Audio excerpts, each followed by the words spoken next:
Ouais, c'est bon. Pour Patrick Balkany, maire de Levallois, le taser était un progrès. Mais hélas, le Conseil d'État a suspendu l'utilisation du taser à la police municipale. Désormais, il n'y a plus que la police nationale qui a accès à ce merveilleux progrès qu'est le taser. Essayons d'en savoir un peu plus. Bonjour. Salut. Vous êtes les privés du taser, c'est vous? Tout à fait. Tout à fait. Et ça, c'est une fiction, ça, c'est pas la réalité. Un policier municipal avec un taser, c'est pour de faux.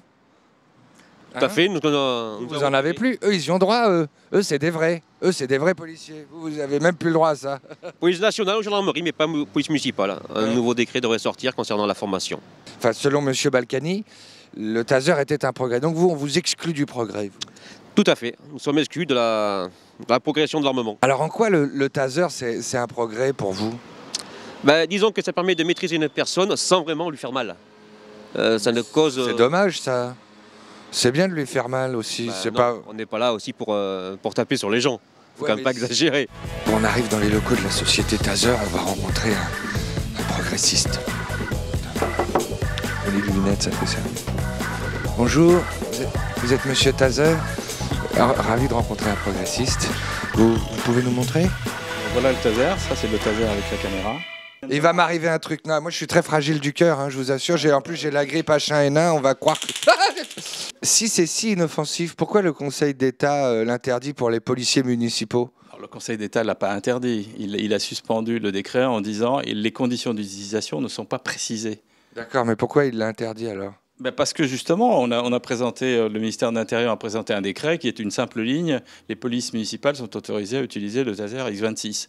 Le minimum, et nous on le demande aussi, hein, c'est de préciser la formation et les conditions d'utilisation. Vous ne pouvez pas donner un taser à un policier municipal, voilà. Le spectateur serait plus concerné, si vous voulez. Plutôt que d'être passif, là, si je fais bouge du canapé, toi. Vas-y. Bonjour. Vous êtes le Redache? Oui, enfin pas moi tout seul, mais oui. C'est vous qui êtes contre le progrès, alors? Non, Redache n'est pas contre le progrès. Pour nous et pour bien d'autres, historiquement, le progrès, c'est quand même de faire en sorte, au fur et à mesure qu'on avance, c'est de canaliser la violence et de ne pas rajouter des armes et de rajouter de la violence, en fait. Et que nous, on pense que le taser, il va plutôt provoquer une escalade de la violence. Vous préconisez quoi, alors? Le martinet, la cuillère, la baguette sur les mollets? Nous, on préconise que pour les situations où la police, notamment la police municipale, elle est vraiment au contact de la population, là où il n'y a pas besoin d'armes, pourquoi en rajouter une maintenant, en fait? Nous, on n'est pas contre le taser à condition qu'il soit réservé aux unités d'élite. Bon, je ne sais pas si on arrivera à se mettre tous d'accord sur le caractère progressiste du taser. En tout cas, ce qui est sûr, c'est que si c'est vraiment un progrès, je devrais pouvoir le télécharger sur mon téléphone. Non? Là, imagine le mode taser. Tiens, viens ici, toi. Allez, viens là, viens là!